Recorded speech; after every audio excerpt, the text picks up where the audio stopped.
everybody. Hi, Kim. I am Kim Shivler. I'm a past compute technical geek who actually didn't start out that way. I started out as an English major. I've been an English teacher. I got sidetracked into tech because I found out that I could get math credit for taking computer programming. And I'd do darn near anything to get out of calculus. So I did that, and I found out I was pretty darn good at it. So I went into IT because I'm old, right? I'm in my mid-50s. What happened in the late 1980s was corporate America stuck a computer on everyone's desk, and no one knew how to use it. And the electrical engineers and they didn't even have IT degrees back then, right? The different engineers that the computer groups were hiring to do IT support, they couldn't tell the CEO how to do CC mail. It was Greek to them. So I decided to go into corporate America. I actually kind of created the job for myself in the sense that no one quite knew what to do with me. I could have a great meeting with the IT guy and say, hey, dude, we didn't say dude back then, but you know, I can teach people how to do this. I can talk human to them. And he said, great, let's hire her. And HR would kick it back.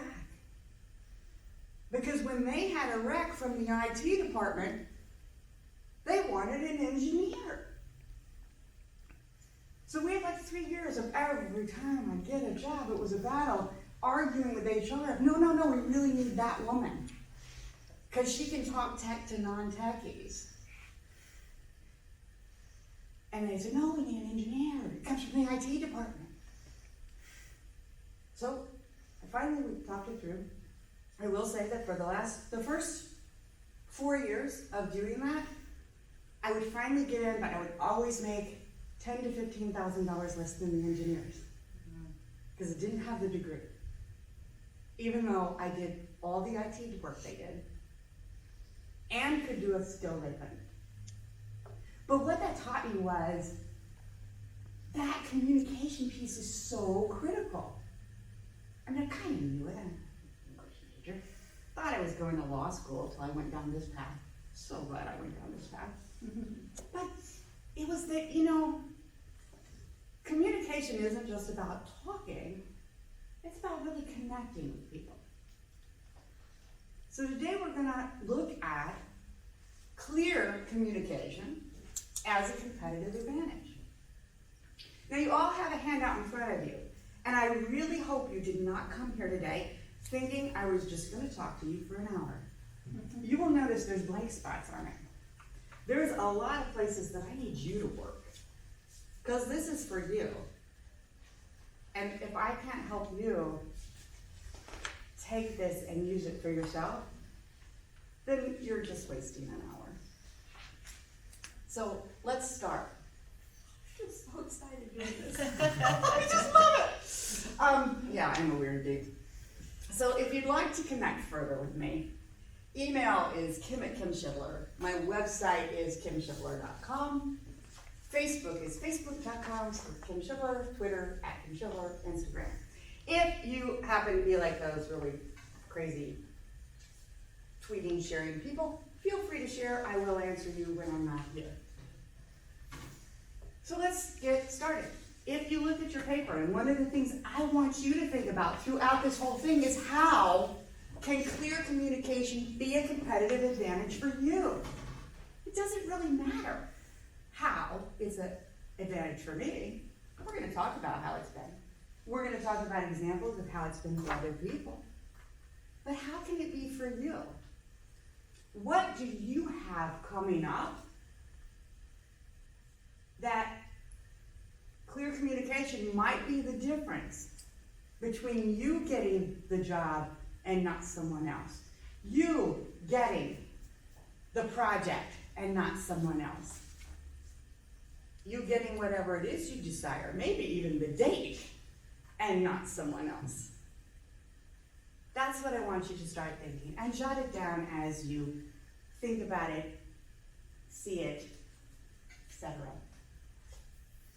So the first thing we need to start is what on earth is communication? I think it's one of those words that we all kind of go in thinking, oh, I know what that is. But do we really? So sometimes I talk to people and they think, well, communication is just like, I told you to do that. Telling. But is that communication? Huh? Well, I want us to all agree, if we could, I have it in here, that communication actually is not just telling someone something, but it's coming to an understanding. It doesn't mean we have to agree. We can disagree. But we have an understanding of what we both mean, and we're going to move forward with that understanding. And I want us to think of that each time we talk about communication here. So how do we get there? How do we get to that level of understanding between each other? All right, I'm about to geek out. You thought my Vanna White was geeking out? We got another one here. There is a famous quote. The single biggest problem with communication is the illusion that it's taken place. We walk away and we think, oh, we communicated. That was great. Right? And has anyone here ever had a big miscommunication? Oh, yeah. Right? If you haven't, something's wrong. And that's the illusion that's taken place. We think, oh, yeah, we're on the same page. This happens a lot, by the way, in international business. Because not all cultures communicate in the same way. And some cultures, I could be nodding with you. That does not mean I'm agreeing and we're going to sign a contract. That just means I'm listening. But American business, particularly American salespeople, frequently walk around like, deals in bag. No. He knows. I see a guy in the back. Nope. And so that's the big problem. We have to know we've communicated.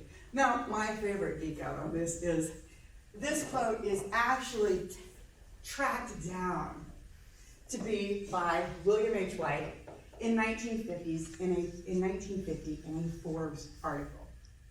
But it's always attributed to George Bernard Shaw. So if you see it in a quote on the internet, you're probably going to see it attributed to George Bernard Shaw, because he's one of those people, like if anything pithy is said, it's usually, Bernard Shaw or a few other people. Okay, so like that's my little geek out. My favorite quote on miscommunication is misattributed. Right? But just keep that in mind when you're working with someone, especially if you're trying to get that contract, that job. How many times have you had someone leave a job and say, I nailed it, I got it, it's in the bag? Let's back up and look at that. Does it always happen that way? So let's move forward and try to, nothing's 100%, but let's try to make it to where we have the upper hand of whatever we're trying to get based on our communication skills. So part one. I have two main parts and then a third little bonus and a option for a webinar if anyone wants to go on further, because I do have to say this. One thing about about anything. You cannot stand in front of an audience and teach them everything you've learned over 30 plus years in an hour. It doesn't happen. So what we're going to do today is get you started with the core that you can use anywhere, but understand that you're not going to walk out here and go, I don't ever need to learn anything else. I'm done. So part one, we're going to look at some tips for all communication, whether it's just interpersonal discussions or something a little more formal, which we're going to go into a little later. So first, this is my quote. I didn't put my name on it, but it is my quote. Obfuscation is not an art. Obfuscation. The very purposeful way of making something seem more difficult than it is. Now again, you can see what I'm doing here. I'm using a big word that I didn't have to use. I could have just said, don't make it more difficult than it has to be. But how often have you met someone, or have you fallen into it yourself, where we use jargon, we use things, and sometimes we're purposely trying to do it to sound smarter, but we don't actually come across as sounding smarter. For most people. Oh, yeah, whatever. You must know what you're talking about. It sounds like a jerk to me. Obfuscation is not an art. Now, how did I come up with this quote? Remember I mentioned I was in IT for many years? And I was the technical liaison, like technical evangelist. I taught the CEO how to do business and CC mail, and we were, guys, this way predates Windows. We were on WordPerfect, Lotus 123, Harvard Graphics with DOS. And I kept trying to tell my boss, I shouldn't be the only one in this department who can talk to people. We should expand. And the boss told me, obfuscation is an art and we are because of it. So I've changed it up now. And the good news for those of you in corporate America is corporate America is changing. Allowing IT to be that level of silo and the tech groups to be that level of silo is starting to change. And one of the big reasons, just so you know, we look at this, is that when the IT department and the tech departments cannot explain to the higher ups what they need, stuff happens like, they don't get funding for the security project. And then their records get hacked. And people's credit cards are out there. And that's not good for a company. So even companies are now saying, no, we have to communicate better within our organization. So that's just one of those, if you're thinking of some of those areas. Even if you're not looking for a job, when you're within an organization, successful communication will help you in that organization. So, I think I have that out of context. In your workbook, you have a little exercise to just say, what are the jargon words that are in your industry? Because most of us have it. Let's take 10 seconds and jot down a jargon word or two that you have.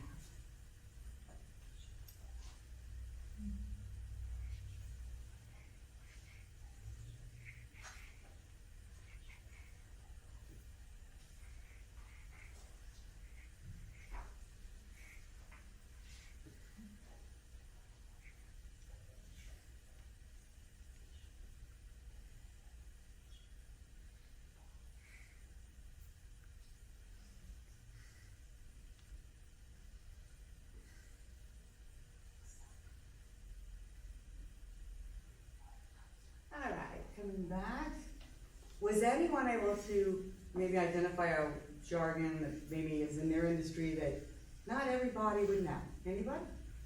What are yours? Okay, well, in library world, discovery layer. Great. If you're not in the library world, there's a bunch of you who are, so don't raise your hand. For the rest of us, is there anyone who doesn't know what that means? Yeah, I don't know. Perfect, thank you for sharing. Anybody else with a jargon that maybe some of us don't know? Monograph? Monograph. It's a book. Okay. Okay, oh, I love that. Because we're gonna in a minute we're gonna get to actually say it in English. I love that. Just like, why couldn't we just say book? Right? I love it. It's a monograph. No, it's a book. Cool. I love that. All right. So we all have jargon words. Let's look at how we get to communicating them. Now this is a little cartoon that this came out of a class I was teaching with a very seasoned IT man who's very smart. And he says, I always tell my son, if you can whose son is also in IT, if you can communicate with carbon life forms, you'll have a job for life. So always think of that, right? Because if you are, we associate it mainly with tech, I find out, right? If you're not technical and tech guys talk at you, you just are lost. I have a client, she's a hoot. One of the things I do in my consulting is I actually will go in and be the liaison between a small business and their tech provider and explain what they did. Well, she was really fun. She says, my tech guy, he just keeps talking to me and I don't know what it is. Well, what's funny is she's from Germany, so she just started speaking German to him. He says, what are you saying? She says, I'm talking to you. Why don't you understand? You know? But this is one of those things to just kind of a little fun thing to remember. It's important to communicate at other people's levels. So how do we do that? We do it with clarity. Clarity is the key to the competitive advantage. It's the way to pick that jargon word or what you're doing and explain it in a way that your audience can understand. In our house, we call it the mom test. All right, so Michael and I, my other half, we've both in IT, he's still in IT, he owns a tech consulting company, but we've been in tech for 30 years. And if we just explain to our moms, who by the way are not technical, what we're doing and they get it, we know we're being clear. Right. Now, if you happen to be in astrophysics and your mom's an astrophysicist, can't help you, sorry. But for most of us, our moms aren't as technical or in the technical arena we're in. So if we can explain it to them,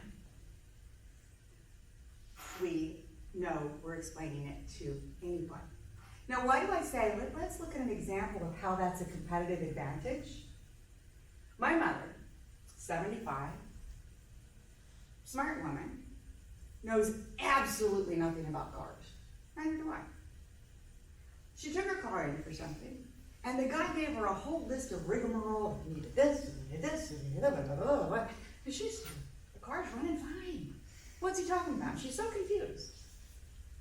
So she called her friend. She said, I don't know what to do. The guy's giving me this long list. I don't know what it means. Injectors and this and that. And so her friend says, no, call my mechanic. Called the mechanic, and it was the woman who manages the place who answered the phone. Mom said, here's what's going on. Oh, yes. With your car, at this mileage, which happened to be my mom's mileage, she hadn't even told her, it's pretty common that you need X, Y, and Z. And she said it in a tone that my mother understood, not injectors and this and that. It's just, hey, it's time for a tune-up on this. And if we don't do that, here's what's going to go wrong with your wheels. So Mom booked the appointment. So in that case, we can see one-to-one how that was a competitive advantage for that business, right? One business lost the deal, one business got the deal. So for us, how can that work for us? I don't know for you what you're trying to do. Are you trying to get a job, get a raise, fund a project? But whatever it is, when we start looking at it like this, we can look for that, how can I be clearer than the next guy? And it can be my competitive advantage. So how do we do that? We know we want to be clear. How do we do it? One of the first things we need to do is know our audience. Who's our audience? Again, the mom test. Am I talking to my mom or am I talking to a colleague? Talking to a colleague, that's a whole other story. Talking to my mom, give it in a different way. But the key is knowing the audience. And I don't mean for this to sound woo-woo or anything, because there's a lot of talk up there about mindfulness and that type of thing, but not in a woo-woo manner. It is about being mindful of knowing who I'm talking to. Sometimes we all just go through life talking at people or through our own mind, and we're not thinking of who am I actually addressing. So being mindful of learning and knowing who is my audience. And therefore, what do I need to do for them to deliver the mom test?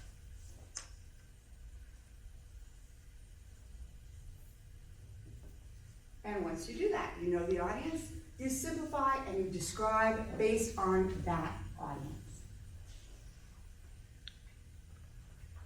There's an advertisement we're going to talk about in a minute, and I just love it because it's one of the things. We're going to talk about two things with this throughout the lesson. But one of them is simplify and describe in the terms that they get. Okay? How many of you watch advertisements for cable and phone, etc., and they give you 9 million things about gigabytes and streaming and this and that? There's probably an IT guy in the room. But if you're not an IT guy, how much of you does that make sense? See, there's always one. But for most of us, 8 gigabytes, I got 8 gigabytes streaming data. Good for you.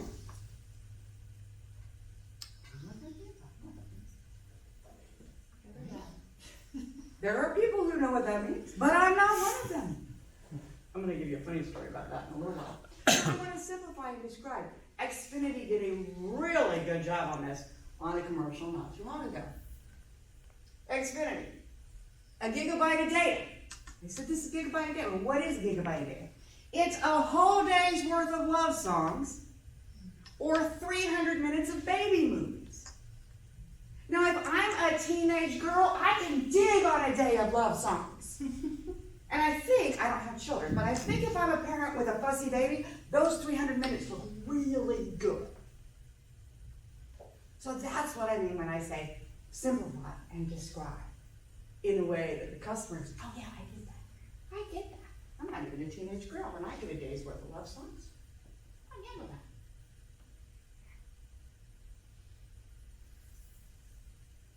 So, exercise, we've done this. Well, we've started with our jargon words. Pick that jargon word, one or two, and give it that Xfinity description where anybody can understand it. Let's take 30 seconds.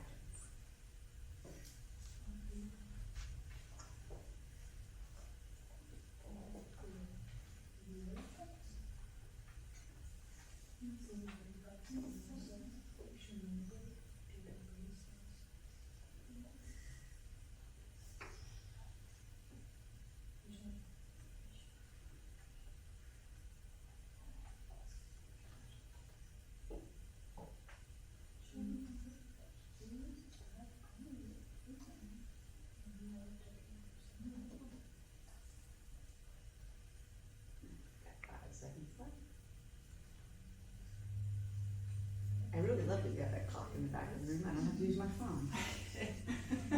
You planned that. I like it, thank you. I usually have to use my phone. All right, wrapping up. Anybody have a jargon description that they want to share? Monograph is a journey into your imagination. Ooh, I like that. I can understand that. But it's not true. Oh no! All right, now, okay, so that is one thing.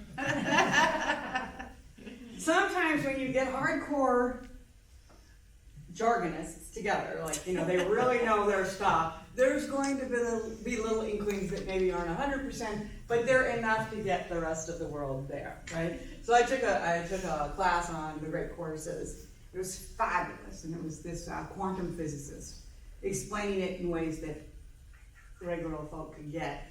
And I kind of geek out on quantum physics, but I'm not smart enough to really get it. So I need someone like him to give it to me in the problem format. And I loved it. But I'm sure that there is a hardcore physicist out there going, oh dear God. That was too simplistic. Okay. But when we're talking about communication with people that are not our peers, and one thing to remember, even when we're thinking of those peers, why do you think books like some of the more widespread Charles Duhigg and these books about scientific matters are bestsellers, and the smartest guys in the room do not have bestsellers, right? There may be that little basic piece that, that you're smarter, and you guys can talk on a little micro level we don't know, but most of us who want to capture it, we need it in a little bit more open and accessible form. I'm a huge fan of Robert Cialdini If you know him, he wrote the book Persuasion and Influence, and they like really dig into the social science of how we make people do what we want them to do. It's about the advertising agencies and actually really don't ever get interrogated by the police without reading that book. It's amazing what he has to say. But he got criticism, right? Because he's a big time researcher at, I think, one of the universities in Arizona, but he wrote it for the regular public. But when you read it, you're like, oh, this just gets, now I'm gonna use it on my clients. So we've got some jargon words here that we have described. Now, as we move forward, I may surprise you a little bit. Maybe not, but I might. When we think of communication, we think of talking a lot of times. We think of body language. We think of standing up here and teaching. But how often do you listen to people? And you're thinking, oh, I'm sitting here listening right now, but are you really? Or are you actually thinking about where you're going for dinner when we're done? A lot of times when we're, quote, listening, we're really wrapped up in, oh, finish up, I know what I want to say next. God, she's telling me something, I can't wait to tell her what I gotta tell her. Right? I'm the worst at that. You know, I'm usually preaching to the choir when I say these things. But truly, how often do we stop and listen and be present and stay with that person? That is a communication superpower. I'm going to say probably a dirty word for some people in a minute, but you don't have to cut it, but some people think it's a dirty word. But so active listening is a communication superpower. Why? Well, when I listen to you, I actually know who you are as my audience. I know what you're looking for. I can then meet that. I can be present with you, which does what? It builds trust. Because whether we're actually cognizantly tied into it, we feel the difference when we're conversing with someone and they're looking over our shoulder to see who else is at the party. Okay?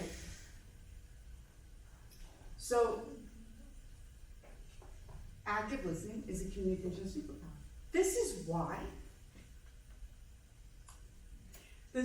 in sales, that's the dirty word. This is why in sales, there's a big saying, and it is speaking is educating and listening is selling.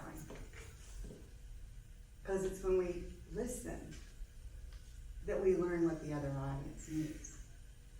Now this is when I say it's a dirty word, because I'm in academia right now. How many of you consider yourself in sales? One or two? Yeah. Most people are, oh God, don't say that word. Because we have these visions of that, you know, that used car salesman. Hey baby, what's it gonna take to get you this car today? Right? But that's not sales. Sales is specifically knowing that you have an objective and going out to get it. So if we're looking for a job, we're in sales. If we're in a company and we want to create a project that we get funding for within the company or buy off for, that's sales. If you want to ask somebody on a date, that's sales. So always remember, we're always selling, and active listening is a key part of that, and it's a key part of communication. So I'm going to skip the next lesson, because I do want to move on, because this is also the private one that I want you to do at home. And that is, you will see, we're going to look at the tips first, actually. We're going to look at the tips first. So some tips for active listening. Pay complete attention and silence your inner voice. It's as hard as learning to meditate, I promise. But you can do it. And it's just like meditation. People make the mistake that meditation is in your mind. It's actually bringing your mind back when it runs away. I start with my breath, it runs away, I bring it back. Same with your inner voice. If I'm talking to you, I just bring it judge. How often do you judge when you're listening to someone? Oh my gosh, you should God, never do that. Okay? Don't do that. You're not being present. You're not being with them. And make it about them. Truly be present and make it about them. Again, I realize that some of this starts sounding like woo-woo. We don't mean it that way. It's all really hard facts about being with people and communicating with them. So there is a little lesson here that I want you to do on your own because I don't think it's fair to do in public, but that is to take back to your rooms, etc., and that's to assess those listening skills. Like really honestly assess yourself. How much a percent of the time are you listening to the person or listening to yourself? We have this in our, so we're gonna skip the that piece of the share with your neighbor. We're gonna do that piece at home. We have a joke in our house. Does anyone here remember All in the Family TV show? Mm-hmm. Right. Okay. So if you remember All in the Family, Archie Bunker would sit there and Edith was going on and on and on and Archie, oh Archie! She's telling him a story, and he's sitting in his chair and he's creating this fake news, right? So we have a saying in our family, sometimes you're Edith and sometimes you're Archie.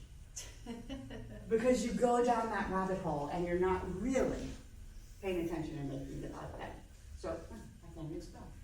We're not going to go through it today. Because I know we're kind of coming on to our time. And I want to be very mindful for you. So, part 2 is to take that same thing we just did. But what do I need to do when I want to present an idea? So that one's for all communication. Now let's go, I want to present that idea. I want to get that job. I want to have the team champion my project to work forward in a company. And a lot of companies work that way, where you get into a team and you put forward a project idea, and depending on who champions it, depends on what project goes forward. So I've taken that first piece. What do I want to do when I want to present that idea? Just a few minor adjustments. So for you, this is for you to be thinking about as we do this. In your own life, when would this maybe apply to you? Because we're all different. Do you have a situation where you might need to champion an idea? Or you're looking for a job? Or you're trying to get into the next level of grad school, or you're trying to sell your dissertation idea. What is yours where you would need this? Because what I want you to do as we go forward and as you take these exercises back, I want you to put them into real world, your real world. I can only give you examples from business world and my own life.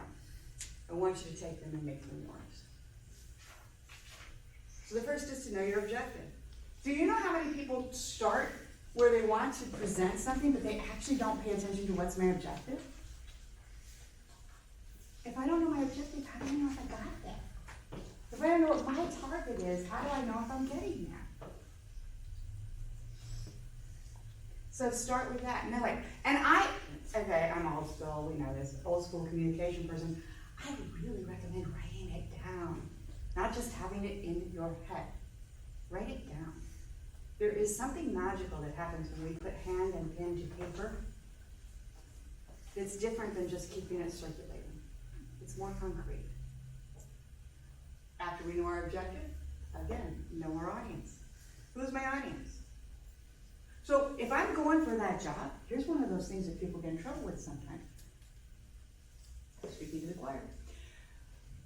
We go in thinking that we're interviewing with ourselves, but a lot of times, managers are not ourselves. They may not, particularly if we're technical, your manager may not be super technical.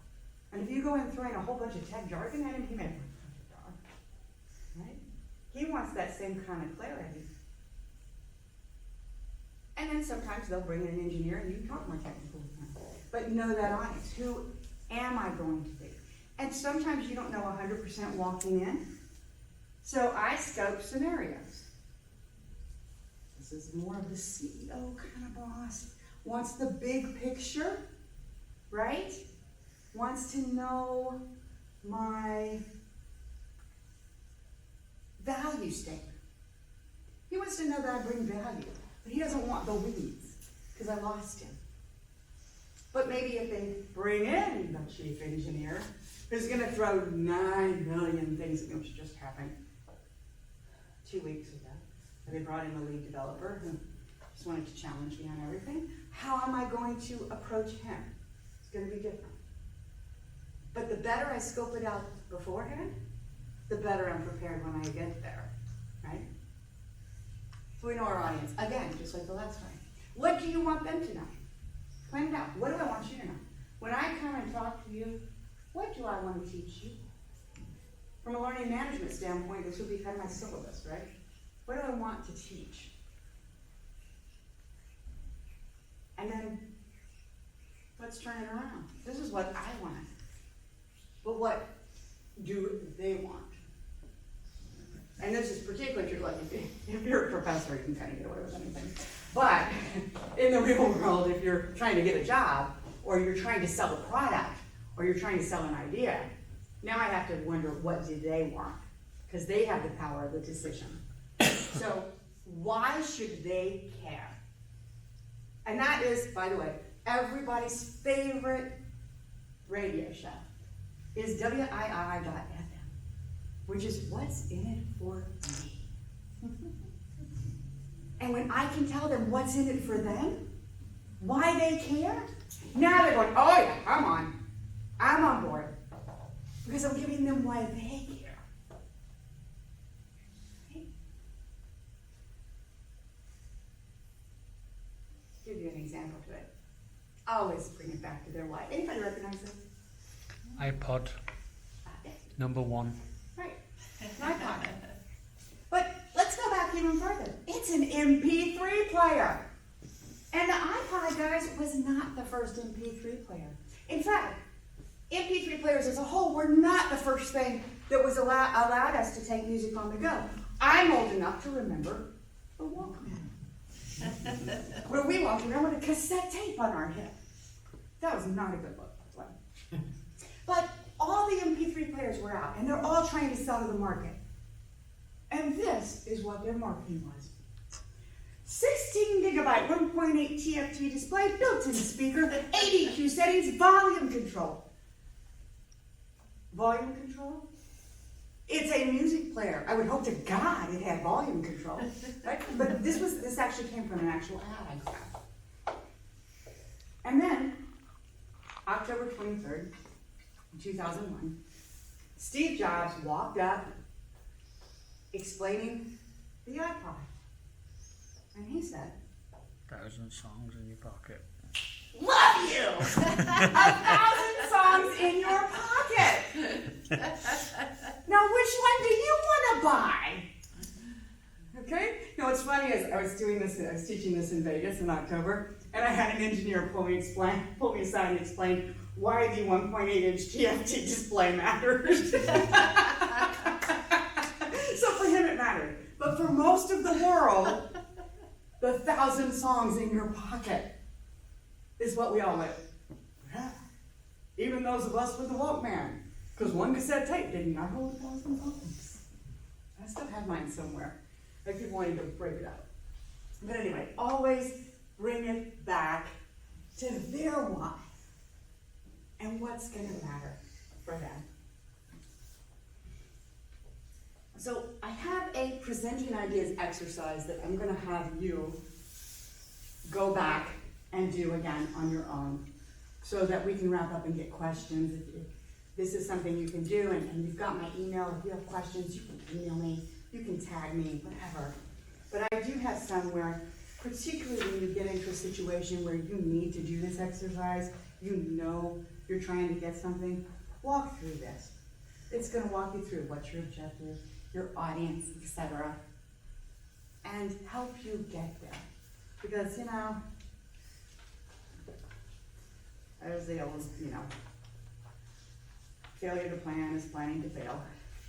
But the reality is, the more we plan, the more we have a chance to actually engage and not be blindsided if somebody asks us some crazy question. So I'm gonna have you by yourselves go back to your presenting ideas, exercise, when we're done.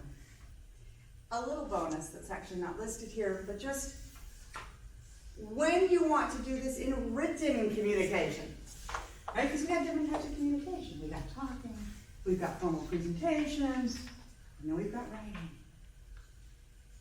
And you're academic, so I don't have to tell you that writing matters. A lot of times I'm working with business teams and forget what their writing looks like. But just a couple of tips. Take everything we just talked about, and the only thing to add to that is to then make sure that grammar and spelling really do matter. People notice. The ones who don't notice don't matter, but the ones who do will not buy from you because they did notice. Mhm. And please know that difference between IT apostrophe S, ITS, your and your, there and there.